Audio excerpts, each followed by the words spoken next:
Mnamo mwaka 1958 juhudi ziliwekwa ili kuadhimisha Oktoba 20, siku ambayo mtangulizi wa taifa hili Mzee Jomo Kenyatta alitiwa nguvuni.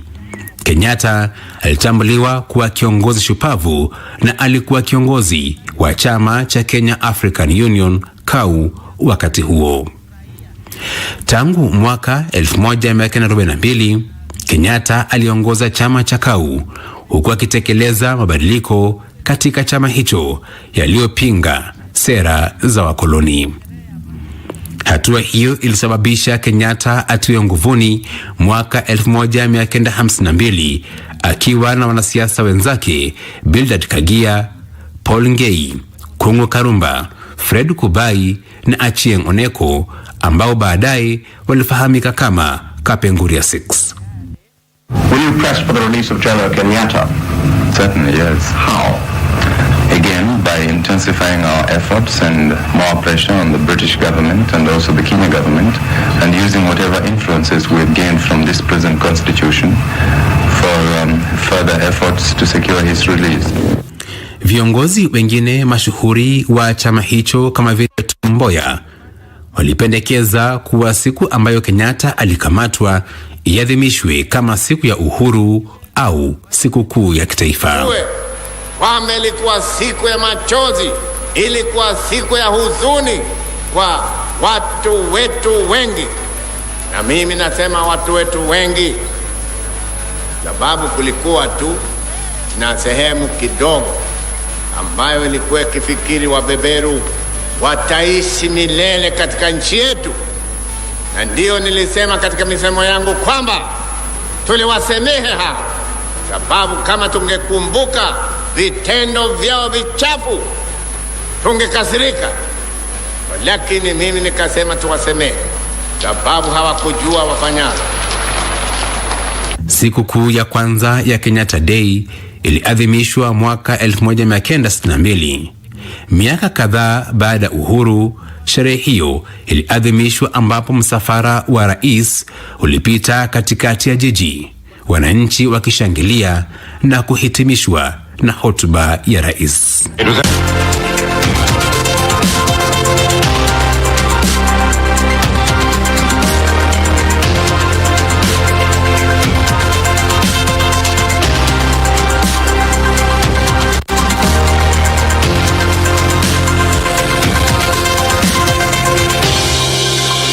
Governor kwa sababu ya kushirikiana nasi na kuhakikisha kwamba yale yote tulikuwa tunayaandaa tumeyaandaa vyema, na pia amechukua nafasi hata ya kipekee akiwa peke yake akitembelea hizi sehemu kuhakikisha kwamba mambo yako swari.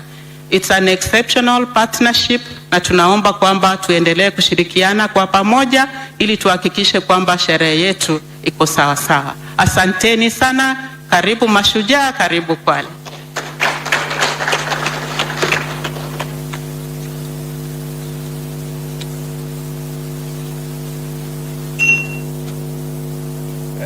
Thank you so much, Alsi. Tumpigie makofi kwa hiyo speech mzuri ametupatia. Thank you Madam Alsi. Ningetaka kuwafahamishia kwamba tumepata wageni wengine. Tuko na PS Kisiangani, tuko na PS ya tourism, and we have also my friend, the government spokesperson. I want to take this opportunity to invite mtoto yenyu mwenyeji, mtu ya kutoka hapa Kwale, Mwanaisha Sisuga, anene yake kidogo, tunafanya kazi naye huko Nairobi. Hata yeye aseme kwa sababu ni mwenyeji, lazima awe na jambo anaweza sema, alafu akaribishe bosi yake, government spokesperson. Mwanaisha, tafadhali.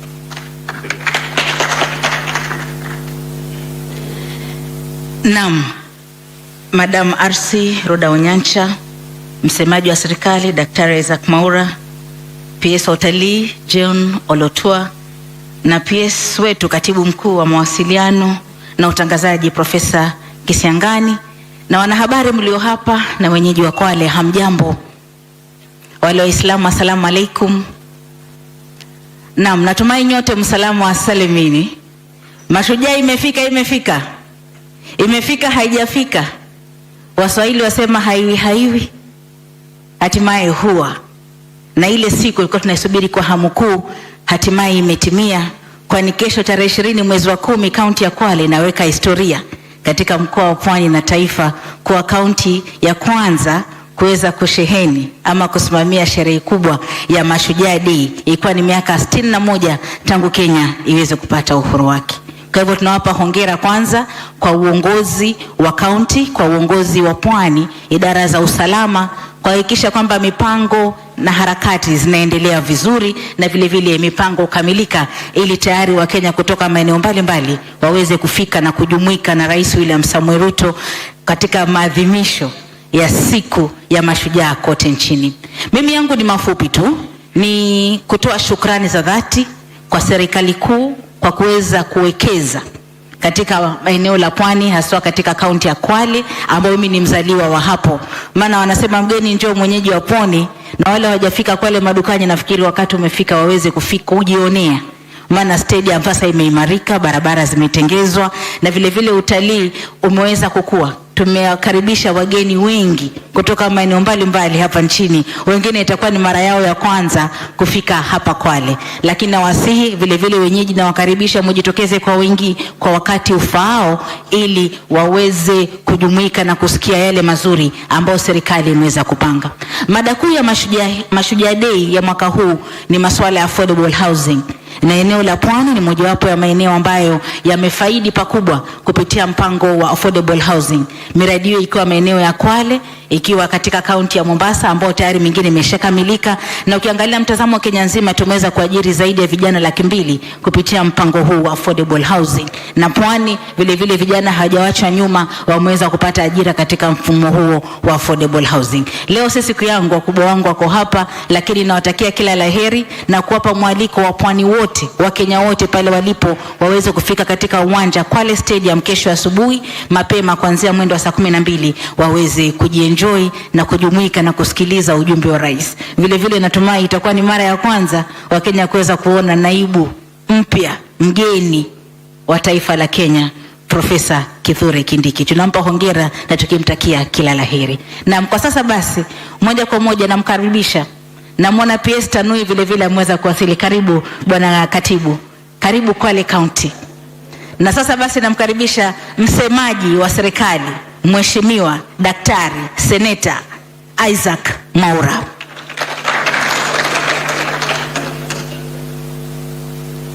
Habari zenu, mko salama? Naona kama hatuelewani. Habari zenu? Unajua msemaji wa serikali akiwa, basi serikali iko hapa, ama namna gani?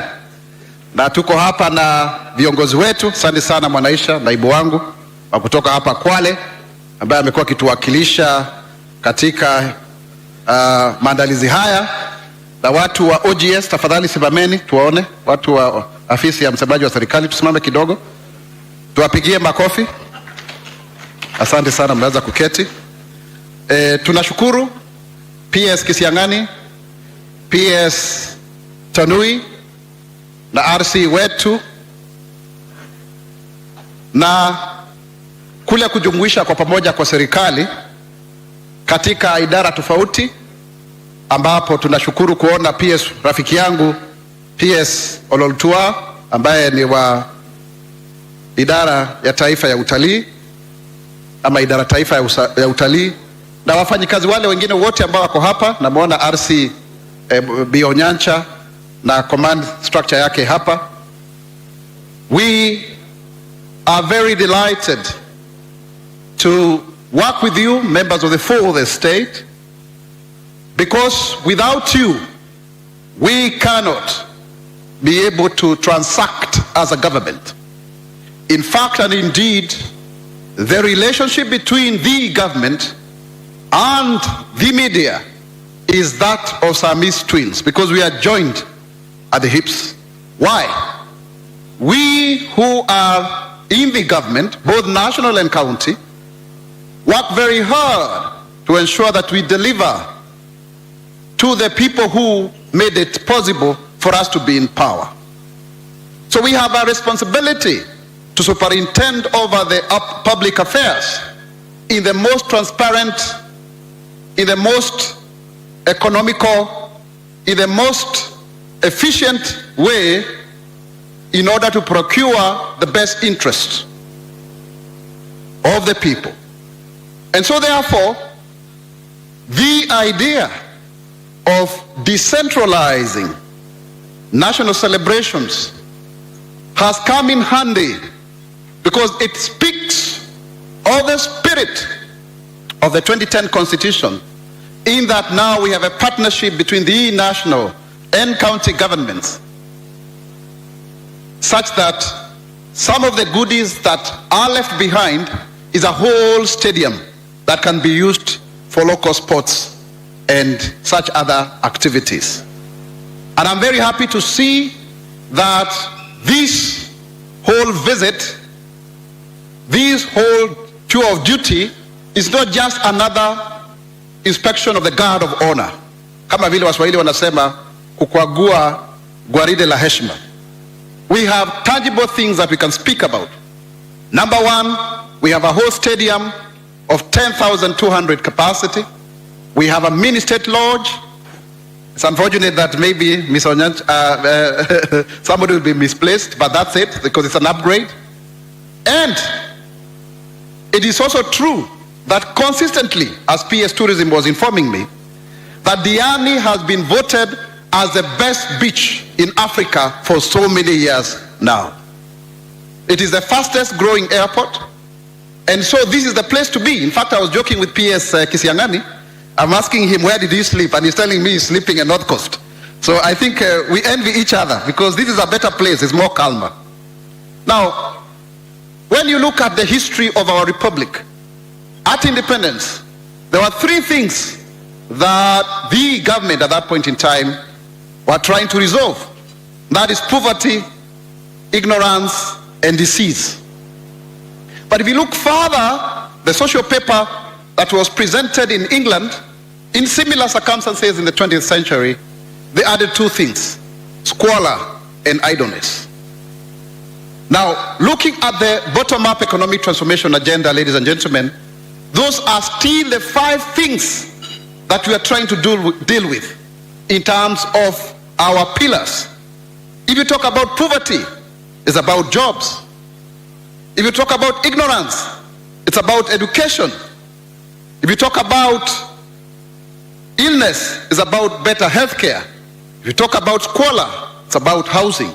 And if you talk about idleness, again, it's about jobs and meaningful engagement. Look at the five pillars. We have health care, now we have SHA, and I believe everybody here has registered. We have MSMEs to fight poverty and the Hustler Fund. We have agriculture so that people can have food and they be able to be strong. And we also have the whole issue of housing, that indeed is the theme of the Mashujaa Day that we are celebrating today. Kwamba kuwa na nyumba ni kuwa shujaa. Ambia mwenzako hivyo. Kuwa na nyumba, kuwa na nyumba. Bwana, si mmekula breakfast bwana. Kuwa na nyumba ni kuwa shujaa.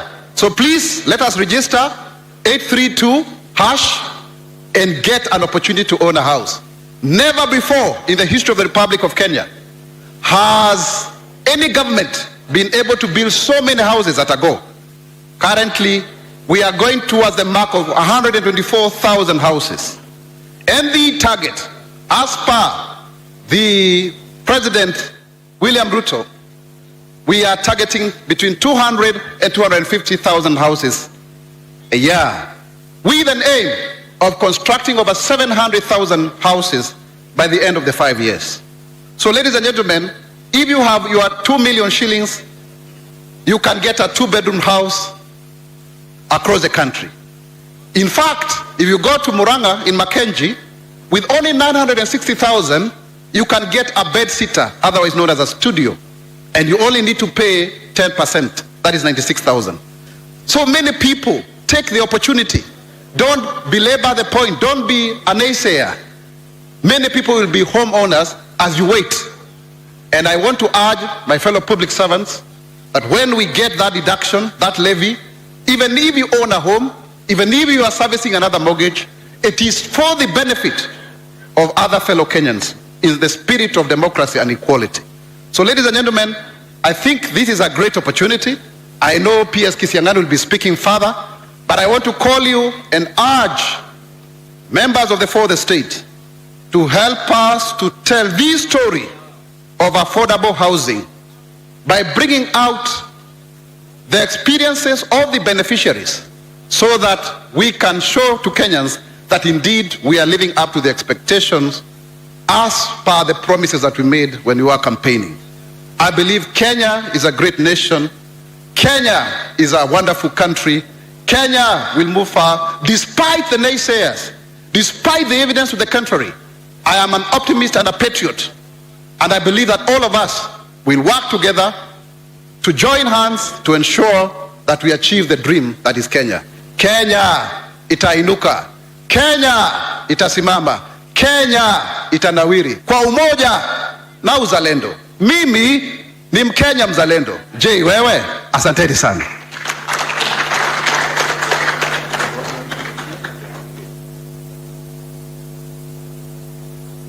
Tupige makofi kwa senator. Hata mimi ni mzalendo kabisa kabisa. Asante sana senator kama spokesperson. Nachukua nafasi hii kukaribisha PS Kisiangani ambaye atakaribisha wenzake wale wamemleta pande hii. PS Kisiangani, tafadhali karibu. Tumpigie makofi wakati anakuja.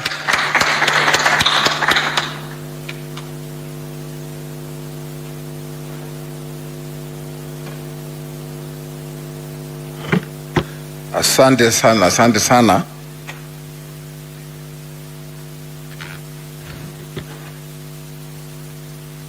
Kabla sija ongea sana, nadhani tuko hapa Mwanaisha atatufundisha Kiswahili. Mambo mengi sana yanatendeka hapa. Anaweza kuongea mfululizo juu ya nyumba, matibabu, bila kusita sita akiongea Kiswahili. Sasa mahali ambapo tumeshindwa ama pengine tunatafuta neno sahihi na huu mustakabala wetu wa bottom up, yeye ako tayari kusaidia. Lakini kile ninataka kusema ni kwamba mimi sijasindikishwa hapa kuja na wenzangu. Serikali imekuja hapa na iko hapa. Kuna kitengo cha serikali kiko hapa, mmeona vigoko wa serikali wako hapa, viongozi wale wanaosimamia utawala hapa wako hapa. Hao ndio wanashikilia mambo ya serikali hapa. Lakini sisi tunaotoka Nairobi tukifika hapa tunawauliza mambo inaendelea hivi vipi, na washatuambia kwamba mambo ni shwari. Na umeona RC wetu akiweza kudokeza mambo ya serikali hapa, akiorodhesha vitu ambavyo serikali imeweza kufanya hapa na inaendelea kufanya. Sasa kwa hivyo nimeandamana tu na wenzangu, hawajanishindikiza. Tumeandamana na wale wakubwa kutoka Nairobi, government spokes yako hapa, lakini niko na makatibu wawili ndugu zangu.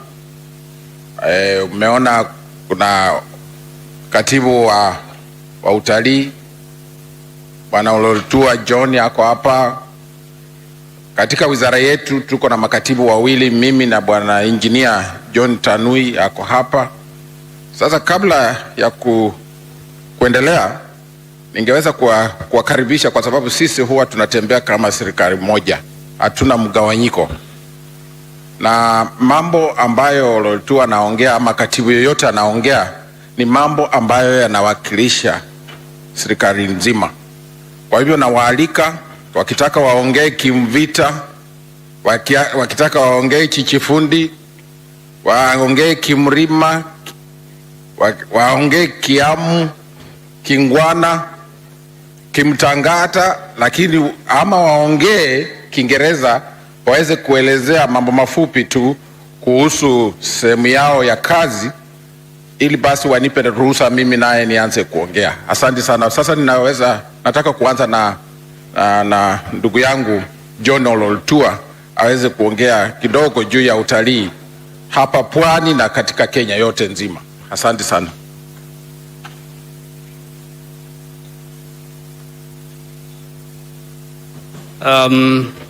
Asante sana katibu mwenzangu Profesa Kisiangani, katibu John Tanui, the government spokesman, the RC na viongozi wote wa serikali, wananchi wote kwa ujumla wa eneo hili la Kwale na pwani kwa ujumla. Amjambo. Amjambo. Hebu tusalamiane kwa hewa, naona kama mnanyamaza sana. Asante. Kama vile sijui kama nitatoboa Kiswahili, lakini wacha nijaribu. Kama vile mwenzangu amesema, mimi ni katibu wa utalii na jina langu ni John Ololtua. Asubuhi ya leo tumekuja ili tuwe pamoja na watu wa Kwale tunapojiandaa kwa sherehe ya Mashujaa Day ambayo itafanyika kesho ikiongozwa na Mheshimiwa Rais.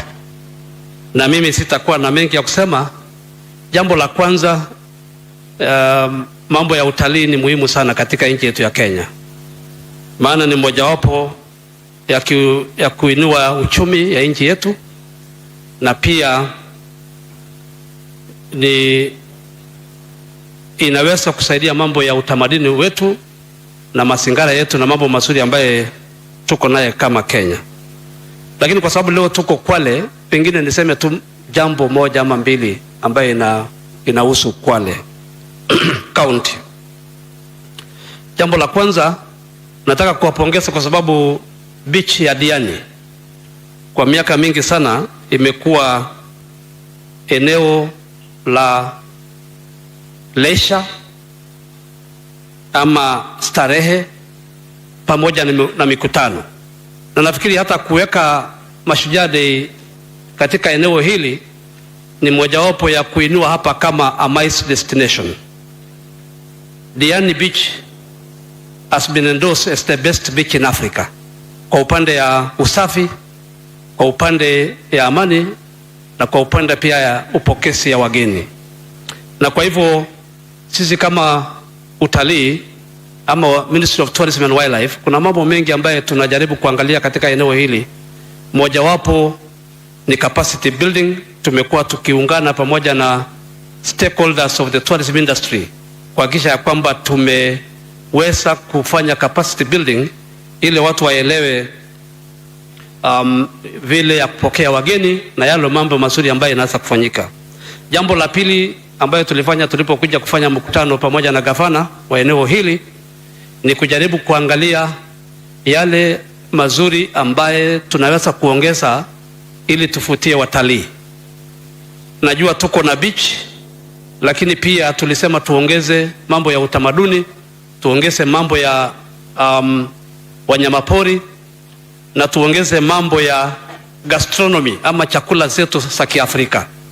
Na tayari tuna mpango ya kuhakikisha kwamba tumetambua hizo na kuhakikisha kuona vile tutaweza kuijenga.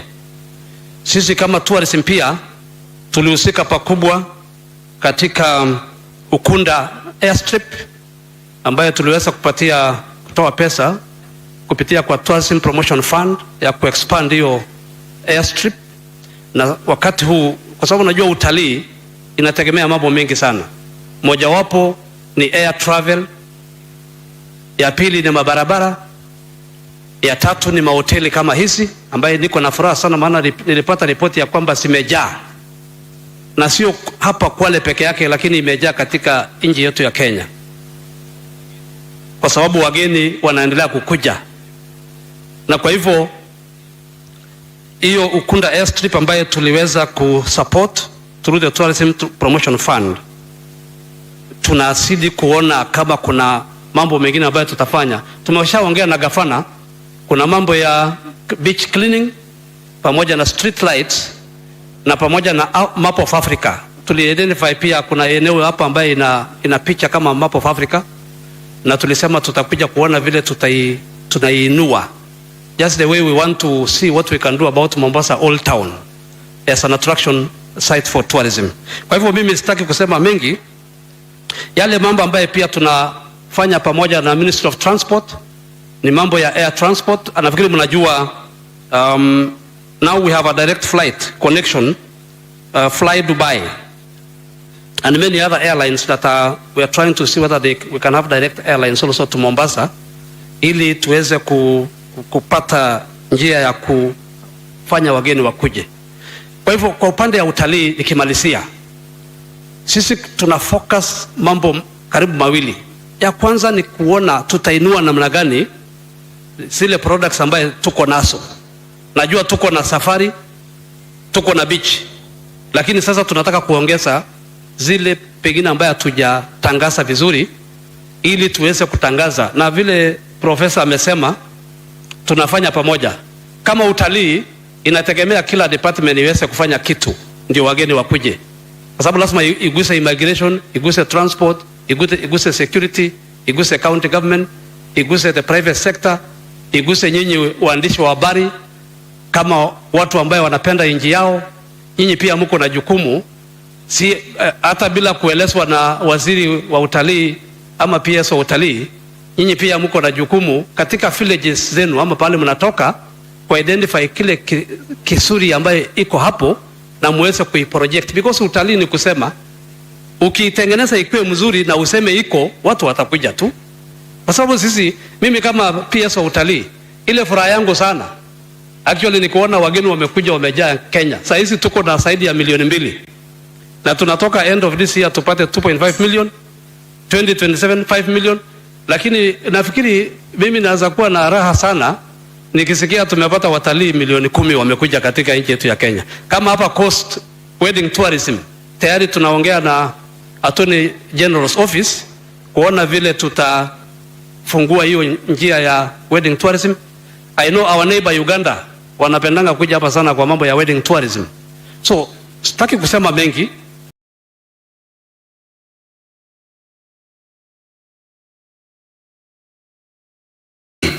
Kumuunga mkono Regional Commissioner kwa kualika ya kwamba msienda haraka. Mkimaliza sherehe kesho tafadhali mubaki. Mimi nataka hii mahoteli yangu iendelee kujaa, iendelee, watu wa Coast hapa Kwale waendelee kuenjoy. So please msiende. Kimaliza, si hata Monday ni public holiday, mkae muenjoy area hii. Mkifanya hivyo, mimi kama PS Tourism I think I will be very happy, because we want to promote this region also, iweze kuendelea mbele. Kwa hivyo asante ndugu yangu. Nafikiri nimejaribu Kiswahili. Umejaribu sana. Ama namna gani? Sawa sawa. Asante.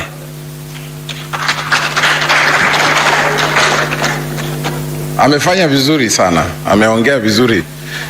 Sasa nataka kumkaribisha ndugu yangu. Najua ministry yetu ya Information Communication and Digital Economy iko na ma-PS wawili.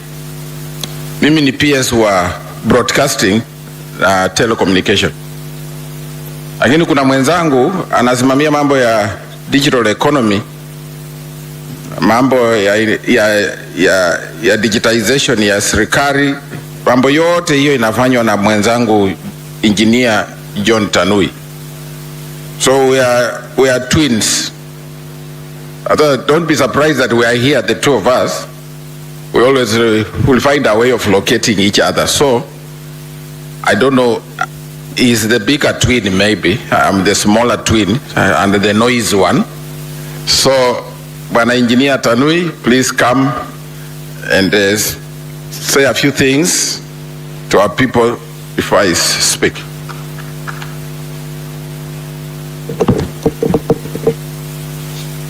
Asante sana, my colleague PS Kisiangani, PS Broadcasting and Telecommunications, my colleague PS John Olotua, PS of Tourism, government spokesman, the leadership of the county, regional commissioner, and the officers, the media. Good morning. We are really excited to be here in Kwale and the Mombasa or the coast region. because of the hosting of 2024 Mashujaa Day. You are all aware of the government transformation of agenda, which focuses on 5 areas: agriculture, SMEs and cooperatives, housing, universal healthcare, and digital superhighway and creative economy. Myself and PS Kisiangani are supporting all the other sectors on the digital superhighway and creative economy. And some of the key areas we are looking at is, the first one is connectivity, to ensure we enhance connectivity within our country. And the second one is digitization. The third one is to ensure there is growth of what we call the digital economy and ensure that our country participates in this fast-growing economy, digital economy, which some countries have managed to push up to 40% of their GDP. We believe our country, with the potential we have, the youthful population, and the foundation that has been laid, our country can unlock huge opportunities for our youth, for job creation and wealth creation in the digital economy. The coast region is very important for our agenda in the digital superhighway and creative economy. We know Mombasa is known as the entry port to the region and the East African region through the port of Mombasa, which have our goods coming in and exceeding. And we are happy that the port of Mombasa, I'm told now, approaching 2 million TEU. So it's really growing fast and ranking globally amongst the top in the world in terms of its efficiency. In the digital space, the region of Mombasa is equally very important to us. It's hosting 7 submarine cables that enables our country to be a digital hub. And the capacity is approaching 700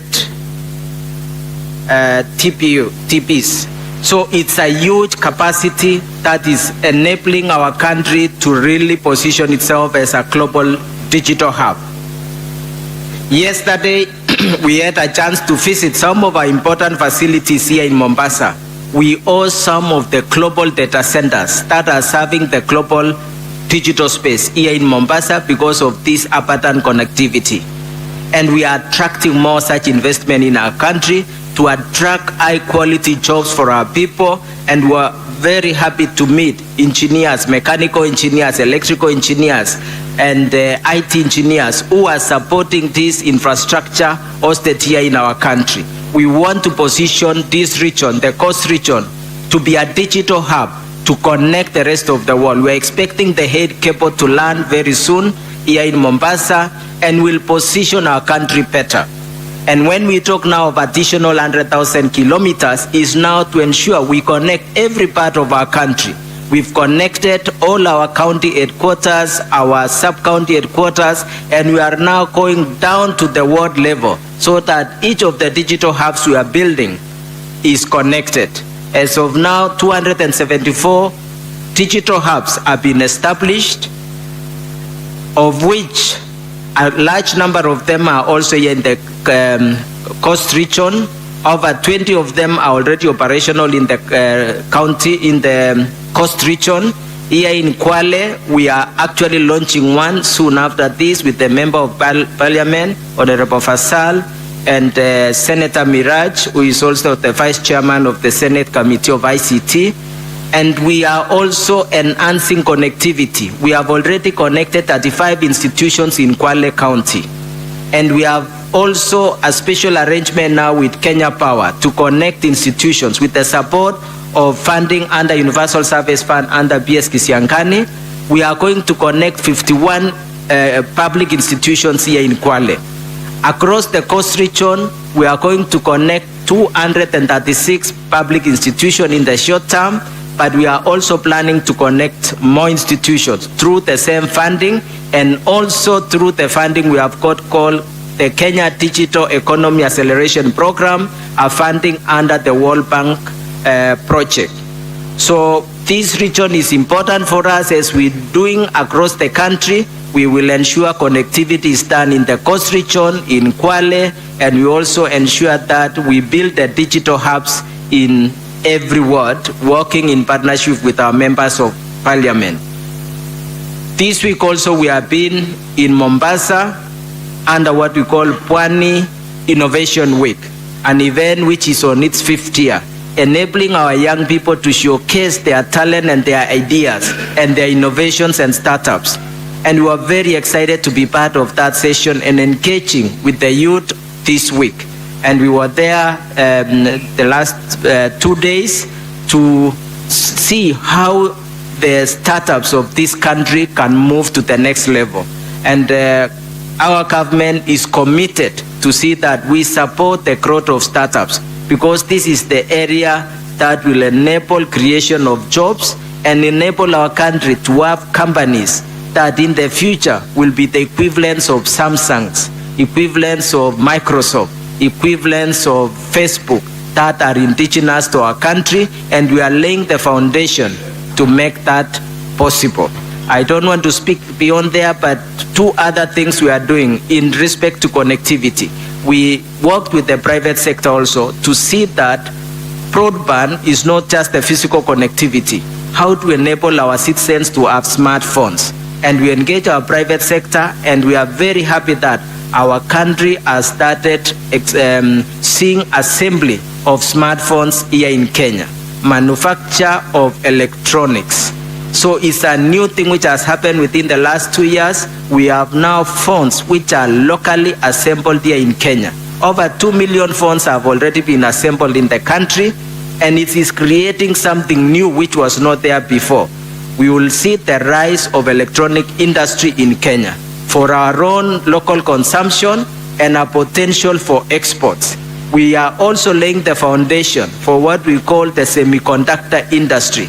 This is an high-tech space requiring a lot of engagement with our academia and the private sector and global partnership. And we are happy that through the arrangement and the leadership of our president, Kenya has been designated a partner to the United States in semiconductor industry, and to be able to access funding and support under the CHIPS Act in the US to lay the foundations for our country to emerge as an electronics and semiconductor key player, to diversify the supply chains for the major technology companies in the world. So these are some of the foundations that we'll start seeing in our space, and we'll be engaging and sharing more. Thank you very much, and wish you a great Mashujaa Day. Asante.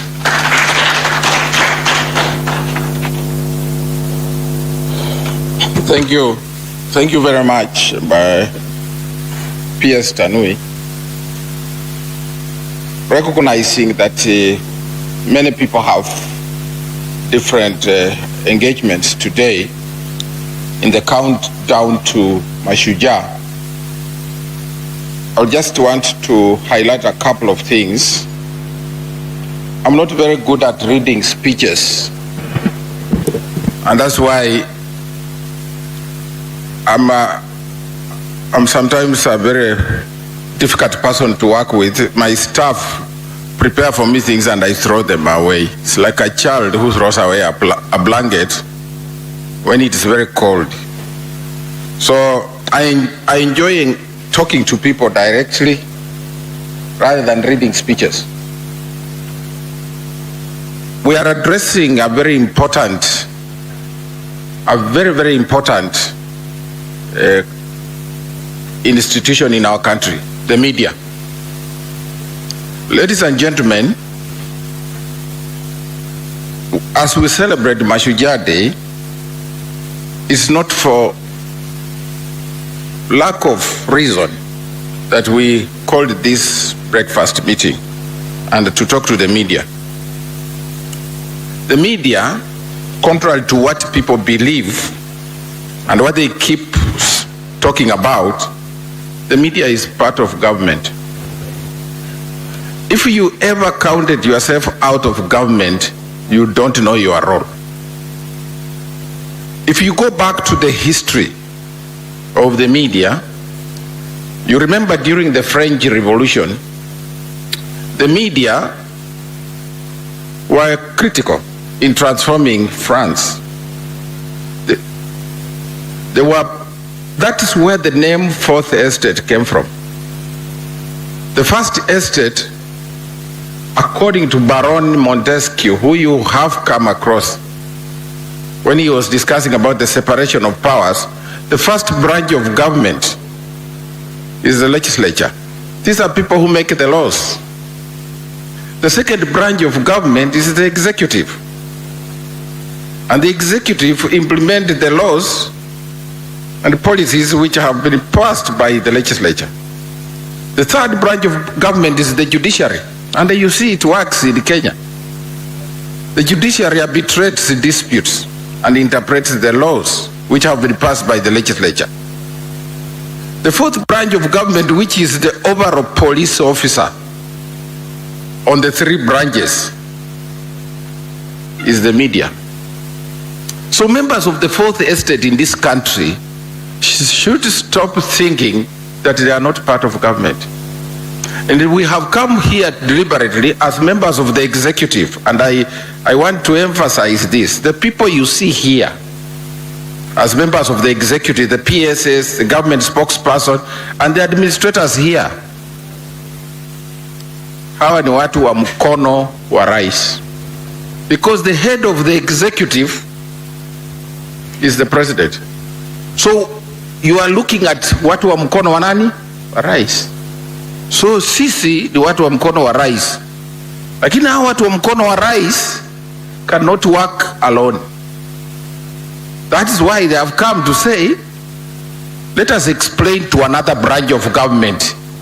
Usually we meet with the parliament. They also summon us to find out what we are doing. But now we have said we're coming from Mashujaa. RC is explaining what we are doing.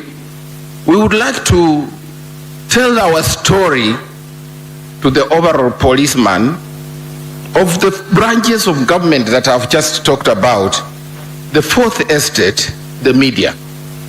These branches of government don't sleep in the same bed. Ladies and gentlemen, these branches of government, if they sleep in the same bed, there will be no order in this country. They stay in a relationship where they check each other for there to be balance of power. So if anybody has told you that government is against the media, how can government be against itself when the media and members of the Fourth Estate are part of government? You are part of government not because you are serving a particular branch, but in your own right, you are the fourth branch of government. I wanted to correct this because as a privileged position, a privileged person who has been given some responsibility by the president, I need to explain this so that going forward, we do not start talking about the media across the bridge and the government across the other part of the bridge. We are in the same place. If today there is a problem in government and things are not working well for the executive, they will also not work well with the Fourth Estate. If the legislature is not doing a good job, you will also not operate. In fact, the laws under which the media operates on are crafted in parliament. You need parliament, parliament needs you. You need the executive needs you. So sometimes when we check each other, the impression that is given is that we don't like each other and we are not part of one house. Nothing can be further from the truth. So on this Mashujaa Day, ladies and gentlemen, after explaining that, I just want to say that we are at the cost, watu wangu wa media. We are at the cost. This cost, even as we celebrate Mashujaa, we must remember what it means to Kenya. My brother Tanui has talked about many things. 7 submarine cable landing sites to put us on the information superhighway. If they are not there, hata internet yenu hii haitakuwa. But that is not just what the coast is. We are here to celebrate also what the people of the coast have contributed to Kenya and to this region. You know about Mekatilili Wamenza. these are important people. The Giriama warrior. You know about Ronald Ngala. You know about Robert Matano. This region has produced great Kenyans. So nobody can undermine the value of this region. President Ruto believes in the efforts, contribution of the people of this region. We are here deliberately to pass that message to the media. If for no other reason, but for what we believe in, please say positive things about our coastal region. It means everything to us in Kenya. This is the place where you have the great people that developed the spinal cord for Kiswahili. Muyaka bin Haji, for example. Muyaka bin Haji came from this, in fact, almost 15 kilometers from here, across Likoni. And through the contribution of Muyaka bin Haji, he's the first African to take Swahili poetry out of the mosque and start talking about things about marriage, food, and that has enriched the cultural setup of the coastal people. And you can mention the other ones like Abdullah, because this is 17th, 18th century Muyaka bin Haji, but you can talk about Taban Loliong, you can talk about Abdul Latif Abdallah, Ustad Balo Nasir, Malenga Umvita. You know, this is the place. So we come here and we talk about the coast, but I want to ask you, the media, who is going to tell the coastal story? You must speak about the coastal story yourselves so that people can understand. Fadhili Williams, Maulidi Juma, ladies and gentlemen, the famous Tarab icon, Abel Kifoto. These are just a few people that I can remember. But if I go in the field of sports and I'm talking about the coastal area, I don't know how Kenya will look like without the coast. I don't just understand. Leonard Mambo Mbatela, here. Zainab Musa, here. Amina Faki, here. Hadija Ali, here. Salim Muhammad Omar, here. You think these people don't matter to us? If they don't matter to the people of the coast, they matter to us from other parts of Kenya. These people have contributed to what you do, the culture of entertaining media, which you are. I hope everybody knows about Salim Mohammed. He was good. You know, I have never seen anybody with a voice like the one of Salim Mohammed. In my opinion, I rated him ahead of Leonard Mambo Watela. The man had an electrifying voice, and when he used to talk about when he was covering the Safari Rally and even the football, those were the pioneer football commentators, Leonard Mambo Watela and Salim Mohammed. People like Salim Manga learned their trade from there. Sylvester Oyo learned this from Salim Mohammed. If you are lucky like myself, you are around in the late 60s and early 70s, these are the only people that we knew. So, but even that aside, what are we celebrating? In sports, the young generation within the media industry may not know this. This place has produced some of the best goalkeepers. Probably the best goalkeepers in football have come from the coast. People talk about Mahmoud Abbas, but I thought Mohamed Magogo was better. Does anybody in this room remember Mohamed Magogo? He used to play for Kenya Breweries in the 70s. Ali Kajo was there earlier. Rick Solomon was there earlier. Kadir Farah was there earlier. Kadir Farah was a real midfield maestro. These are the people that the media should also be highlighting, not just on Mashujaa Day, but on several occasions to tell the story of the coast. Binzi Mwakolo, these are football players that you find here. I don't know, if you don't highlight these great sports people, what will the children, our children, see as their role models? You must speak about these role models and we must celebrate them together. I hope that in the Mashujaa Day we are going to have, we shall spare a moment to think about the great sons and the daughters of this region and we celebrate them. Ladies and gentlemen, because we are here for a short while and we can't talk about everything, I just now want to switch gears a little bit and talk about the bottom-up agenda. We are here also to celebrate a major hero. The hero that I want you to join me to celebrate is President Ruto. And I will tell you why I want us to celebrate him. In 2018, President Ruto called some of us in this room and said, Kenya must change. And you guys, how can Kenya continue like this? Then we asked him, what do you mean like this? The president argued that we have an economic model, which is a pyramid, where only few people at the top have wealth.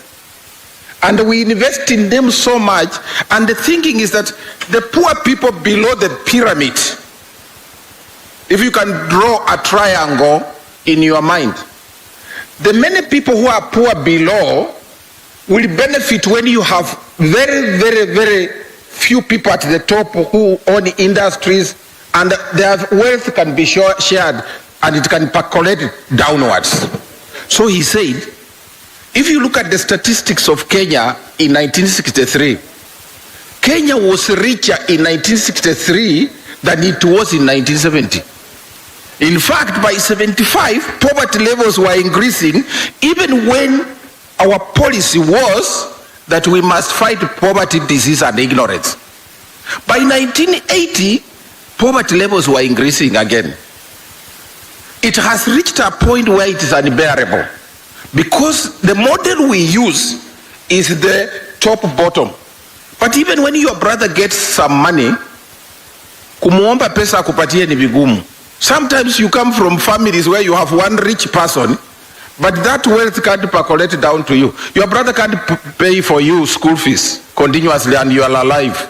Your brother or sister can't do anything, cannot provide food daily. So that percolation has failed. So as we reached the 2018, President Ruto said, we must change the model. If you look at the people who are resisting the president's agenda, it's because they were beneficiaries of a system that empowers a few and impoverishes many. So as a result of that, the president says, let us now overturn everything, change things. So how do we change things? He said, we are not going to displace the wealth of the people at the top. No. But we shall look within the people at the bottom and empower them so that they are not even a threat to the people at the top. So his focus, instead of going at the top to continue empowering people at the top, the president says, let us start doing things at the bottom. And it is this bottom-up now agenda that you have seen here that we are referring to.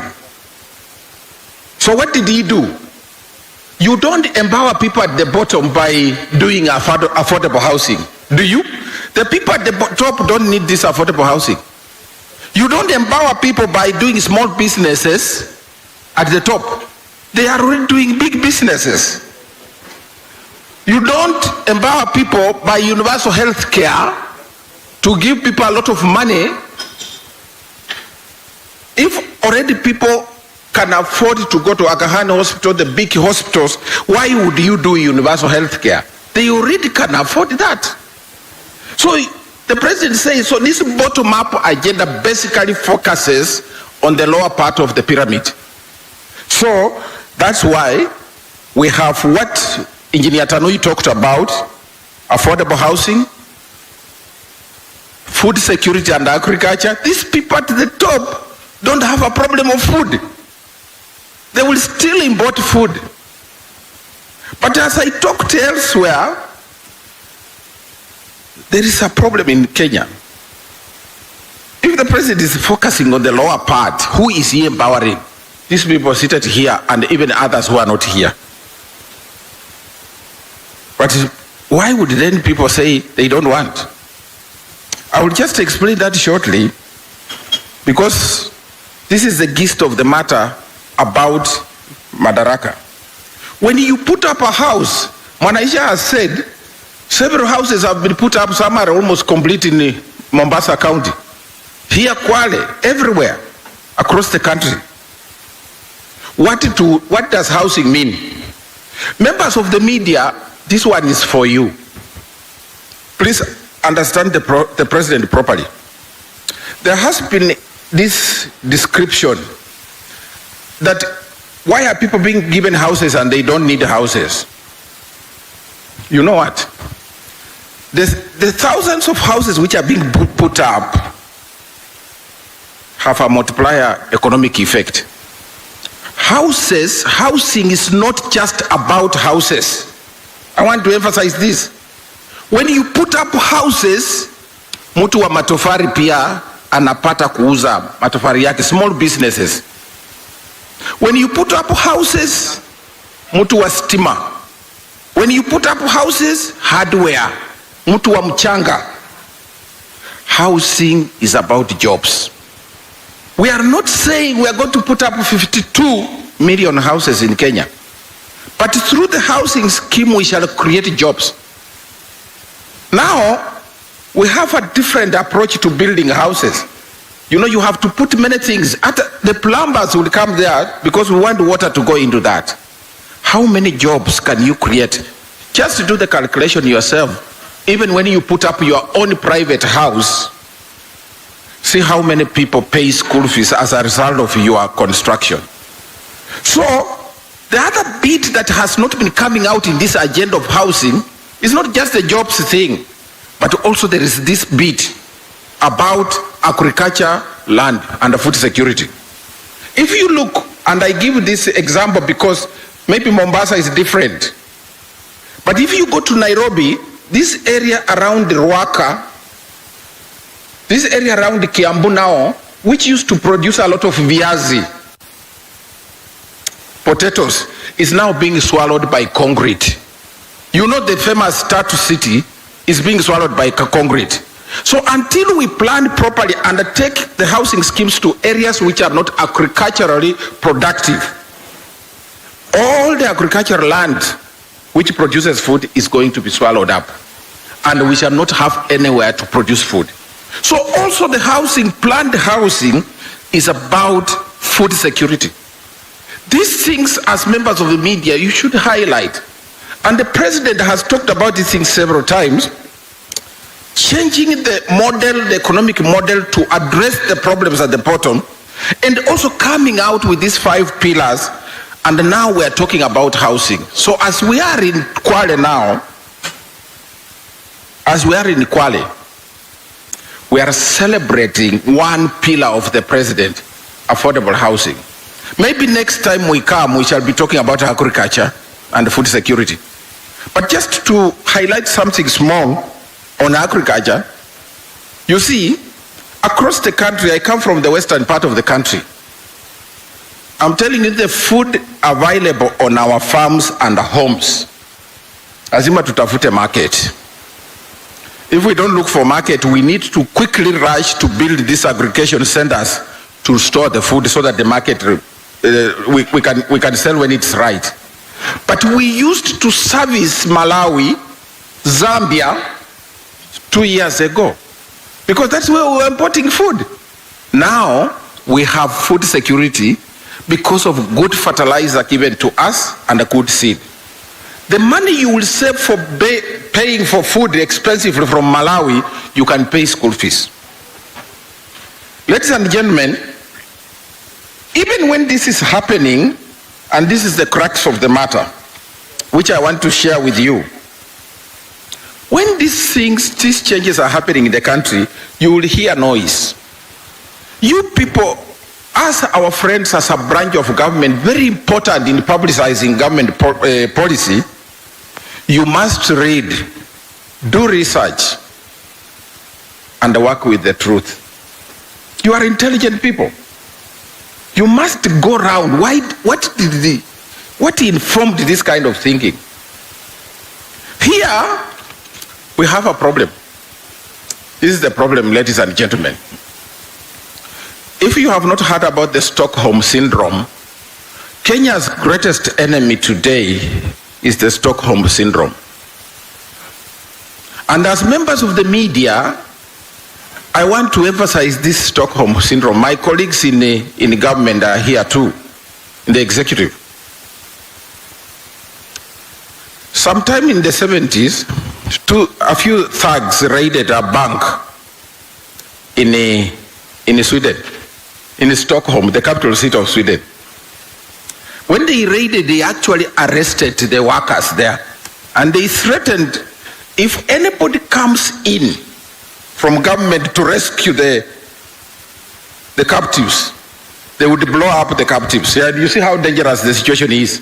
So the security people had to play safe. If we storm in and maybe they have grenades, they will kill all the people they have captured.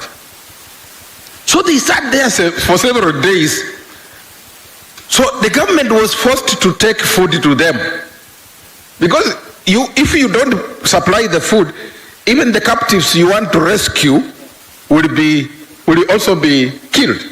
So they start through the window, they give the food, water.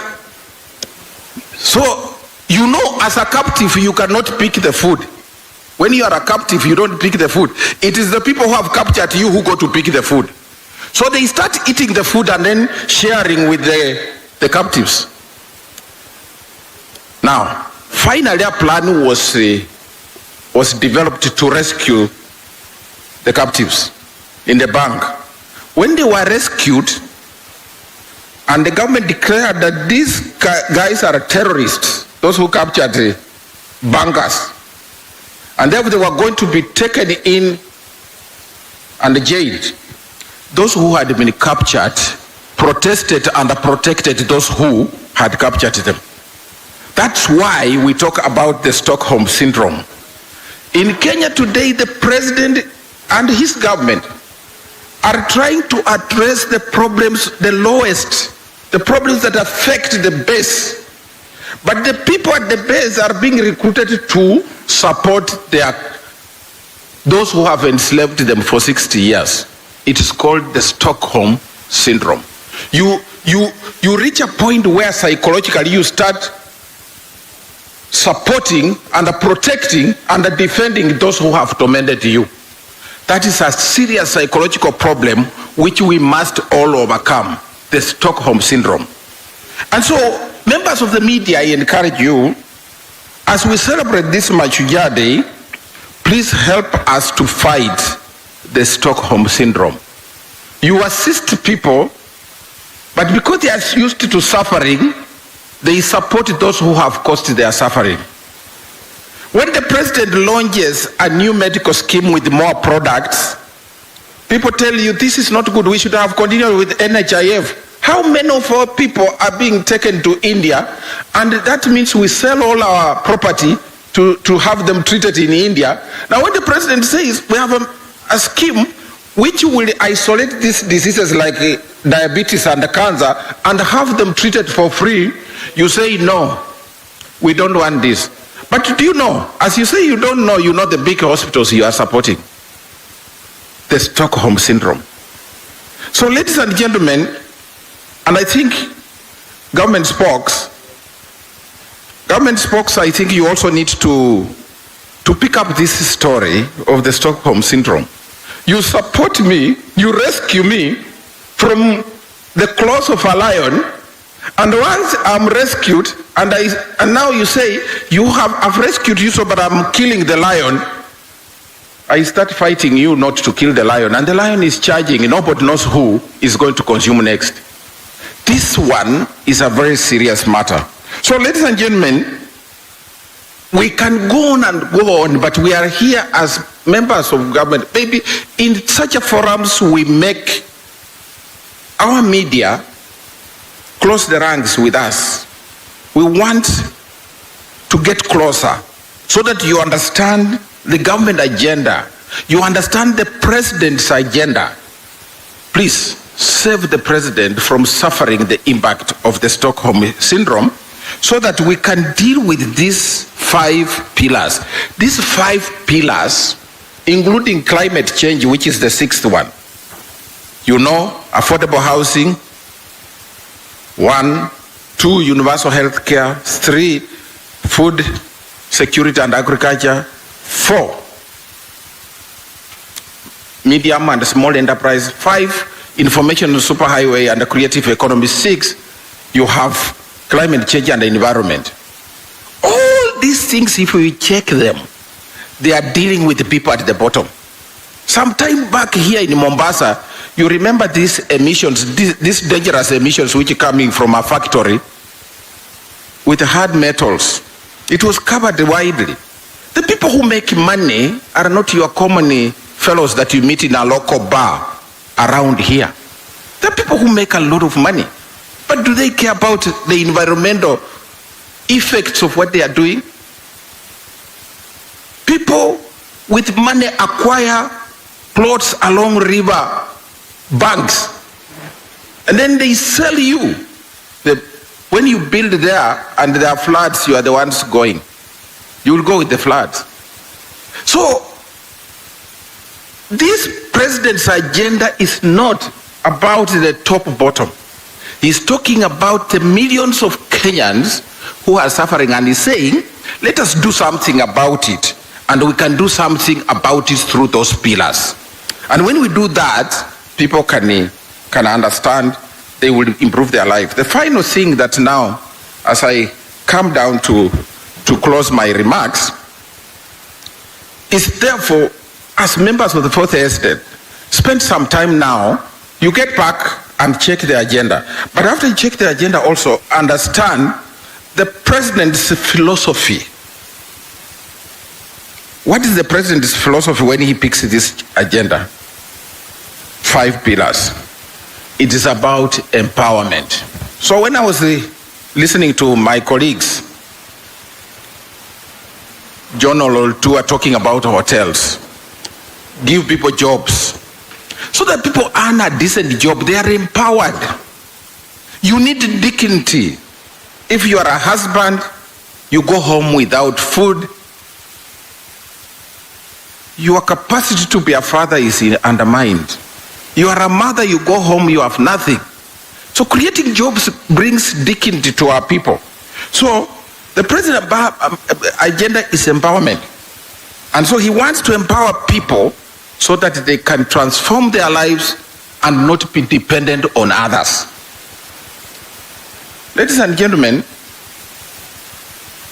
at the coast here, because we are doing it in Kwale, the people who live here, and I'm sure that the engineer and even the administrators, one of the things you need to talk about, and which is very close to the heart of the president, is the question of value addition. I think even if this is not part of the agenda for these celebrations, as administrators, as you look at the government agenda, think about the value addition that we would get out of cashew nuts, the value addition that we would get out of the coconut. There are many things that are produced here which require value addition. It is through value addition that we make more money. If you look at crude oil from the Middle East, crude oil is very cheap comparing to the amount of money you will make out of the many products that come from crude oil, petrol, oil, lubricants, gas. how many products can we make out of the coastal coconut? How many products can we make out of the coastal orange, the coastal mango? How many are we going to go? Even the coastal fish, what are we going to make out of it? If you do that calculation, the products you make there will translate into money and the jobs at a small level. That's what the agenda of President is with regard to empowerment. So let us use this agenda as a framework for us to explore to different directions and make sure that when we start working with the information superhighway coming, we are able to do value addition, get to the rest of Kenya through this empowerment that Tanui was talking about, through digital hubs, get digital skills, but also communicate with the citizens of the world in Singapore, get online jobs, but as you do the jobs also, tell them about the value addition of products that we are producing in Pwani, which we can sell to them. That after they have done their work, they need to eat some cashew nuts. And that there are other products around cashew nuts they can eat. And you know all you need is, if you are connected through the digital hubs, right now, we changed, you know, we are no longer digging the mitaros to put the green wire, the fiberglass. We are now using Kenya Power lines. And we are not even strictly speaking now talking about 100,000 kilometers. The president has said, we can talk about 100,000 kilometers, but now we're talking about 8.6 million households. So we want to take that wire. When you see that green wire on the power poles, it is going into your transformer. That's what we want to do. Working with the World Bank and other companies, we want to take that so that when you are seated in your own home, you can communicate, you can order for things. Through the e-commerce platforms that we have, you can order for things from other countries. They can come through our post, and then they will be delivered through the last mile deliveries, through post office and other courier services without problems. That is how we want to empower people. We are not telling you that we want too much government in the people's lives, but government has a duty to make sure that whatever it does, it empowers people to be independent and only come to government when it is necessary. The idea of us distributing food to people when we have a country so endowed like ours should go. Ladies and gentlemen, I would say many things.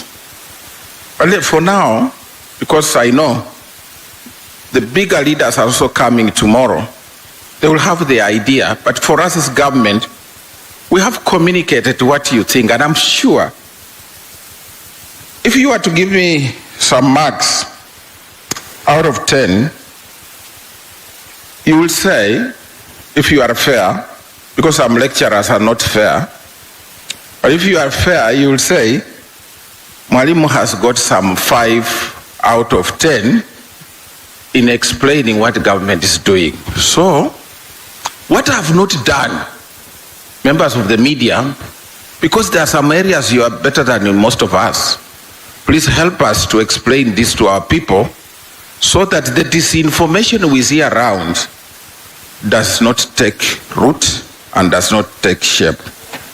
Sasa kwa hayo machache nataka kuwatakia kila laheri na kuwashukuru sana kwa sababu mmekuwa hapa leo na mmehudhuria hafla hii, na waombea dua njema. Nadhani tuko hapa kesho kutwa na mtondo, sio? Hata kuna watu watakaa wengine mpaka kuna wale wako na mikutano hapa, lakini ni kusema kwamba tuishi kwa amani, na viongozi mko hapa, hasa wale wanaotoka katika afisi ya rais na utawala, muweze kuhubiri amani na umoja. Watu wetu wote waishi kwa amani na wajue kwamba sisi wote tumesimama nyuma ya rais na serikali yake kuunganisha Wakenya wote. The cost is a place for everybody. We want unity. Nobody should discriminate against anybody. Make sure we live in harmony, in peace, share ideas, share opportunities, and make sure that our country moves forward. We have no space for division. We have only space for development, progress, support, and unity. Thank you very much, ladies and gentlemen.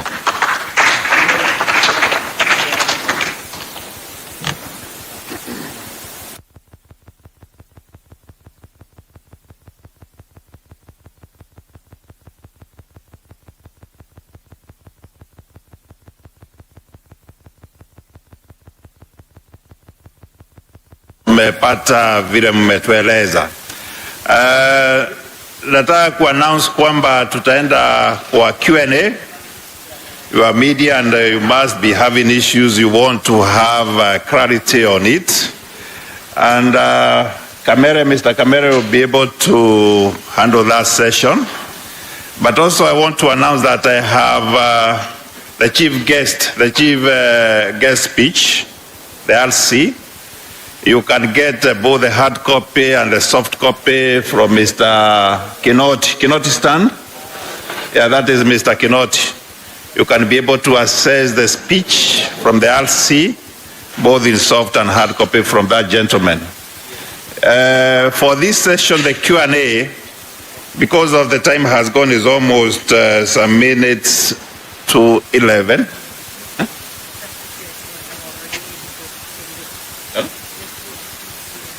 Yeah, that's what I'm saying. Q&A, question kidogo tu. We can limit ourselves to a few questions. And Kamere, come here and handle this session. You want to handle it? Yeah, I want to. Yeah.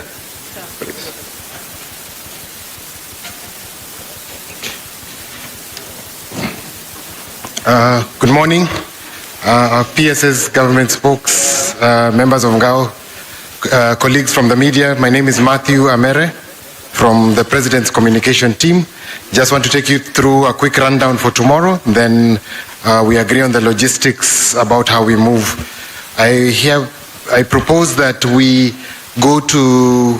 agree together that after this we go to the grounds at the Kwale Stadium at 12:30, so that we're able to agree on the positioning of our OB vans and we look at the access points. For facilitation of access, we have press badges that are going to be issued. I believe they're being issued at the door while we exit. Remember, this is for all those who are accredited, and the access for media will be strict.